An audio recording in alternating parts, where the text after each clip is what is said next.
Will you join me with the word of prayer this morning?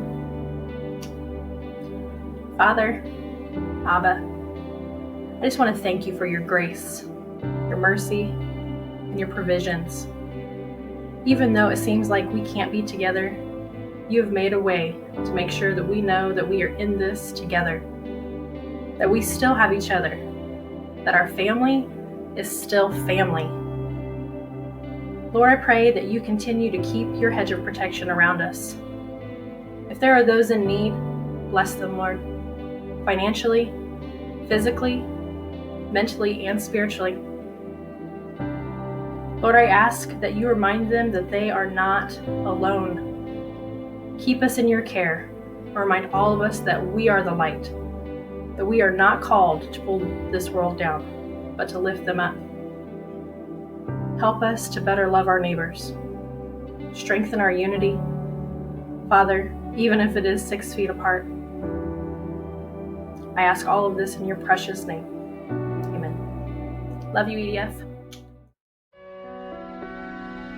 Lord, if I find favor in your sight, Lord, please hear my heart's cry. I'm desperately waiting to be where you are.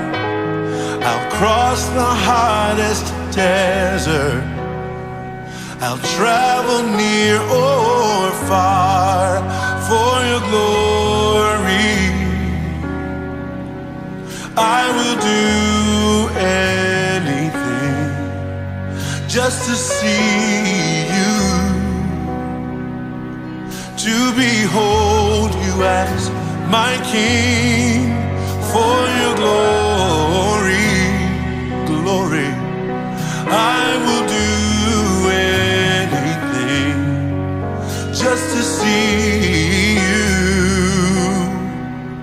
to behold you as my King.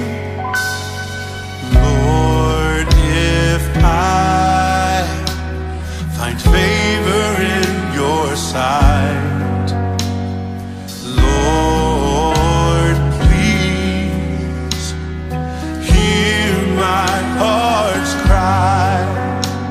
I'm desperately waiting to be where you are. I'll cross the hottest desert, I'll travel near or far for your glory. I will do anything just to see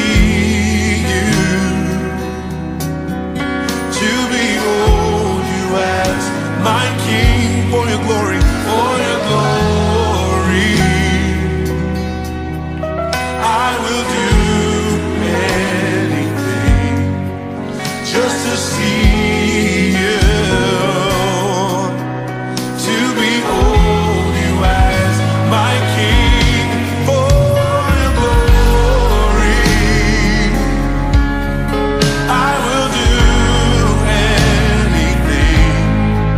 just to see you, to behold you as my King, for your glory. I will do it just to see you, to behold you as. Send the wind of refreshing guts in your spirit. Send the wind of refreshing guts in your glory down. Send the wind of refreshing guts in your spirit. Send the wind of refreshing guts in your glory down. Send the wind of refreshing guts in your spirit. Send the wind of refreshing guts in your glory down. Send the wind of refreshing guts in your spirit. Send the wind of refreshing guts in your glory down. Send the wind of refreshing guts in your spirit.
I would do anything just to see you, to behold you as my King. Oh, your glory, your glory. I will do anything just to see, to behold as my King.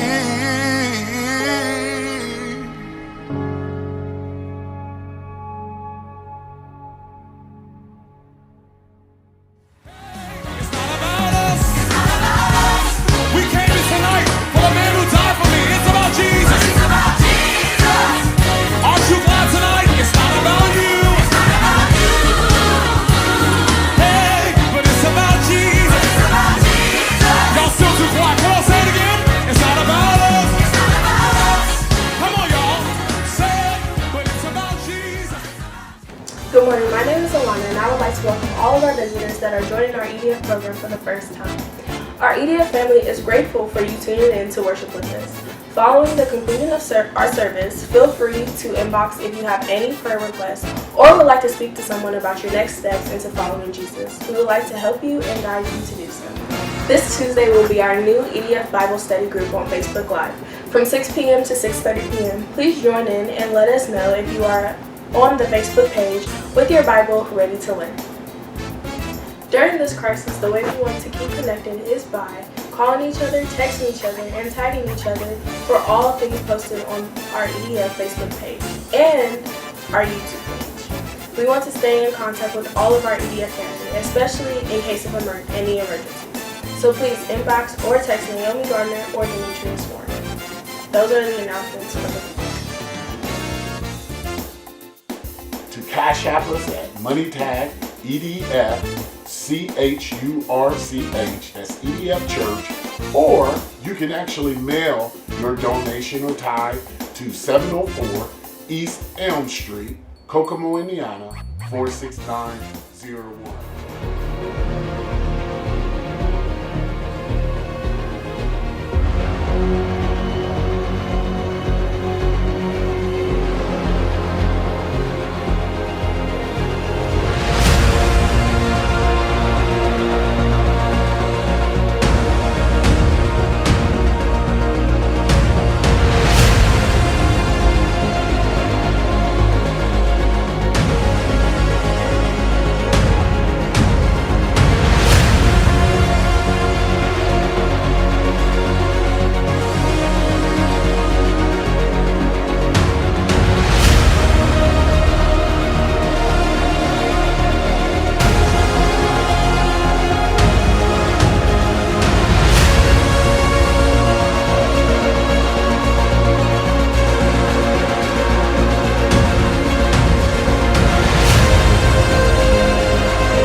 Relax and take notes. Relax and take notes. Take notes.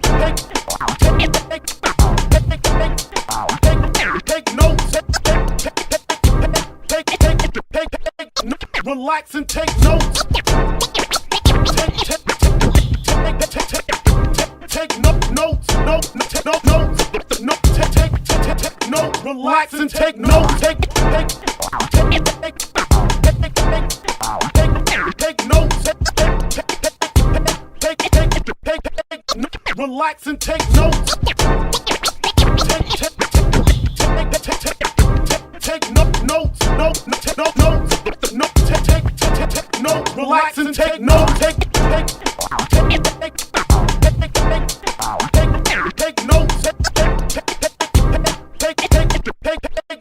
Relax and take notes. Take notes. relax and take notes. Take notes. Relax and take notes. Take notes. Relax and take notes.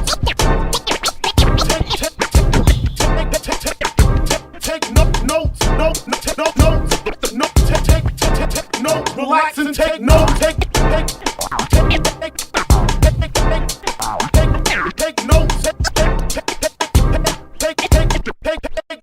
Relax and take notes.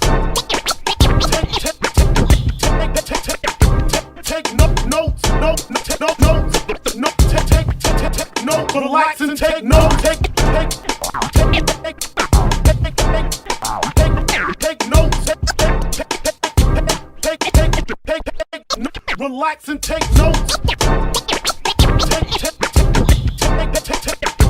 Take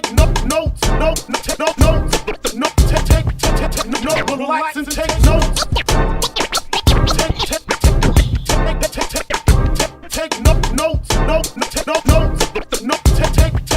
notes. Relax and take notes. Take notes.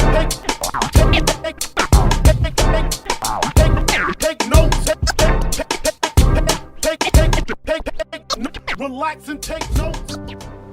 Good morning, EDF, and also good morning to our online EDF church members as well. As you can just see in that video, you can't quantify risk that we take every single day. But what I would want you to realize is when you take a risk and you are pursuing Christ, that risk becomes a whole lot less. Doesn't mean you're not going to go through things. Doesn't mean things won't happen. But it does mean there's a reward on the other side of the risk that you're taking. And so, without further ado, let's just get into the message. 2 Kings, the 7th chapter, starting at the 3rd verse. It says, "Now there were 4 men with leprosy sitting at the entrance of the city gates." I don't know if you've ever felt like you've been between a rock and a hard place. When you ultimately know that you are sitting somewhere in your life that you truly are, there's no joy, there's no peace. You might even say, how I got here, I certainly didn't use the wisdom that I needed to use. Last week we talked about heart lock, and heart lock is important to this as well. Heart lock is normal, as I told you last week. Many of us, when we go through things, we really don't want to trust God because we're hurting. The other thing that I want you to see with this heart lock is who you're hanging with again. Because the Bible clearly shows us that there are 4 lepers, and they're all sitting in the same place. One of the things that you need to look at, if you ever want to think about taking a risk and taking a chance with Christ in your life, look around you. Are there other people around you that are leprous? Are there other people that are around you that are not moving, are not going anywhere? These are one of the signs that you need to look at before you would decide to take a risk. I would also say, if you're surrounded by a bunch of people who are going nowhere and are doing nothing, the truth is you're in that rock and a hard place. Why? Because when you hang around people that aren't going to do anything, you start taking on the same mentality as they have. Remember, we always said this terminology, birds of a feather flock together. And so you have to be careful who you are hanging with. Sometimes when life is good, we don't even want to take any risks. So some of us can look around to the people we hang with, and maybe if you're comfortable with your job or comfortable with your finances or just comfortable with your life, you can look around and you can say, why would I take a risk on God when I'm so happy where I'm at? But I promise you, when you belong to Christ Jesus, at a certain point in time in your life, you're going to hit that proverbial rock and hard place. But look at what they say. They look at each other and they say, why should we sit here waiting to die? You know, many times you have lots of people who run their mouth and don't do what I would say a daggone thing. They run their mouth and they never do a thing. I have a friend who tells me all the things that he has and all the things that he's doing. But I know the truth. You're just talking. You don't have any of the things that you say. But it gets to a certain point, you just tolerate people like that in your life and you just don't even say anything. But I'm sick and tired of people talking about what they're going to do. When you're stuck in a place, you can't just keep talking. At a certain point in time, you got to get up and move. There's an interesting quote. Failure is the condiment that gives success its flavor. This means just what it says. You cannot have success without understanding what failure is. Many of us who stay in failure don't even understand what success is. But I will tell you this. You must have failure to be able to even respect or to embrace success. You must have some failures. Let's go on. Look at verse number 4. We will starve if we stay here, and we will starve if we go back to the city. So we might as well go out and surrender to the Armenian army. If they let us live, so much the better. But if they kill us, we would have died anyway. I don't know who I'm talking to, but I may be talking to somebody is, what do you have to lose now? When there's no other place to go. And I know you might say, well, what do you mean, Demetrius? What I mean is, when you get to a certain point in your life, there's no other place to go. Choosing God seems to be the only option. I know a lot of times we try to say, you know, I'm going to choose to be saved today. I'm going to choose to give my life to Christ today. But the scriptures clearly say, you didn't choose me, I chose you. And when we look at the story of Paul, we will find him walking down a road, doing his own thing. And the next thing you know, he gets struck down and he's blind. And a voice from heaven begins to cry out, why are you persecuting me? Now, when all of this conversation is over, Paul begins to realize one thing, one very important thing.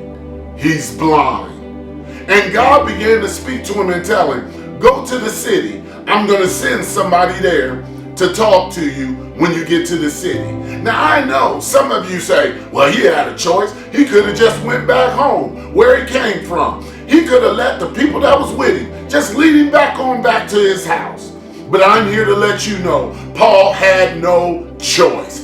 Once he was struck down, once he was blind, once he knew there was no other alternatives for his life, he chose to listen to God in spite of his pain, in spite of his hurt, in spite of his disappointment, in spite of the fact that he didn't know what was actually going on in his life. He decided to listen to the voice of God. I'm here to let you know, many of you are sitting in the same place as Paul. You're blind. And there's no place to go. You can't go forward. You can't go backward. You can't go to the side. Now is the time to trust in God. He's worth the risk. Look at this. So at twilight, they set out for the camp of the Armenians. But when they came to the edge of the camp, no one was there. I've gotten up in the middle of the night sometimes to go and obviously use the restroom. Or you have to get up and you get yourself a drink of water. Well, because of where my bed is sat in the living room and to get to my door, I have to walk around my bed.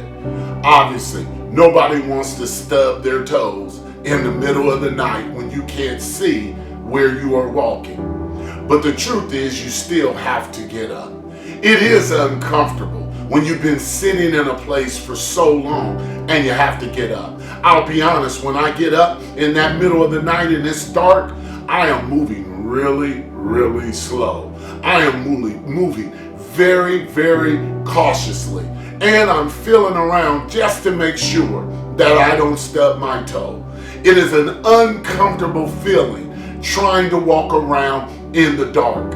The same way can go when you're trying to follow God. It can feel very, very uncomfortable. And I'll tell you this, it can also feel like your process is very, very slow, but it isn't. Every time you take a step towards God, He is definitely taking 3 and 4 and 5 steps towards you. I understand that you're being cautious. I understand that you're nervous. I understand that it hurts and you're trying to prevent being hurt again. But I'm here to let you know, you have to keep walking, even if you gotta walk slow. Now remember, when you're walking slow in faith, don't expect for everything to show up quickly. You're walking slow, so guess what? How you get as your faith or the blessing that God has for your life, it may not come as quickly as you may want it to come. Verse number 6. For the Lord caused the whole army of Aram to hear the clatter of speeding chariots and galloping of horses and the sounds of a great army approaching. The king of Israel has hired the Hittites and Egyptians to attack us. I want to show you something that this is what it looks like. We look like this, but we look like this to our enemy. We look like this, but we look like this to our enemy. We look like this, but we look like this to our enemy. This is exactly what God does in our lives. Whatever is going on in our life where we feel like we've been under attack, even though it may seem as if we're insignificant, it may seem as if we are doing nothing, but God is at work. Even when we take our baby steps, we are like a great army. I will tell you, get with somebody else so that you can become that army. If one can chase 1,000, 2 can chase 10,000 to flight. This is why getting with someone else, another believer, somebody else to walk alongside with you is important, because you have the opportunity to sound like an army. I know it doesn't feel like an army. I know it doesn't even look like an army. Take a look at this. So they panicked and fled into the night, abandoning their tents, horses, donkeys, and everything else, and they fled for their lives. As I just said, you look like this, but God makes it look like this. God changes sight and sound. He doesn't just change sight and sound for your enemy. He changes sight and sound for you. What does he do? First of all, he makes you begin to see him in the middle of circumstances, even though your situation may not have changed yet, but you see differently. Also, you start to hear differently. When you move from that proverbial rock in the hard place, when you feel like a total failure, you feel like you can't get up, you feel like you can't do anything, he also changes what comes into your ear. You start to believe and you start to trust. If I can just take one more step, I can make it. If I can just get through one more day, I can make it. If I can just get through to Friday, I can trust God. He can fix it. And so the sights and the sound become completely different to you. Look at verse number 8. When the lepers arrived at the edge of the camp, they went into one tent after another, eating, drinking wine, carrying out silver and gold and clothing and hiding it. Finally, they said to each other, "This is not right. This is wonderful news, and we aren't sharing it with anyone. If we wait until morning, some terrible calamity will certainly fall upon us. Come on, let us go back and tell the people at the palace." My last point. The risk with Jesus far exceeds the risk. The risk with Jesus, the reward that you are going to get, it far exceeds what the risk is.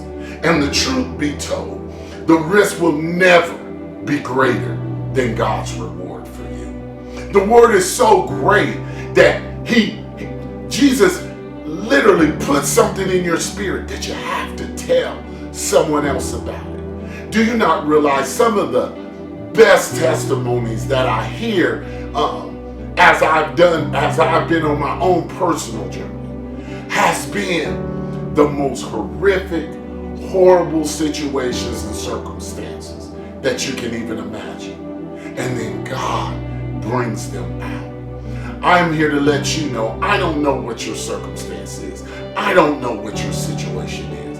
I do know this. God can bring you out. And God is well worth the risk that it's going to take. Now you're going to have to get up.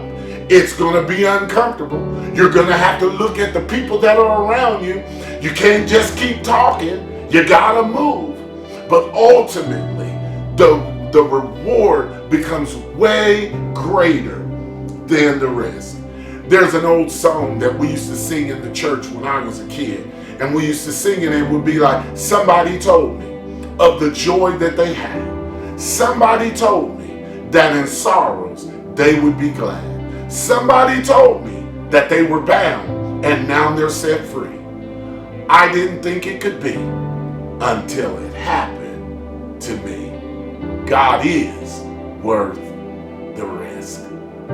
Build my I will build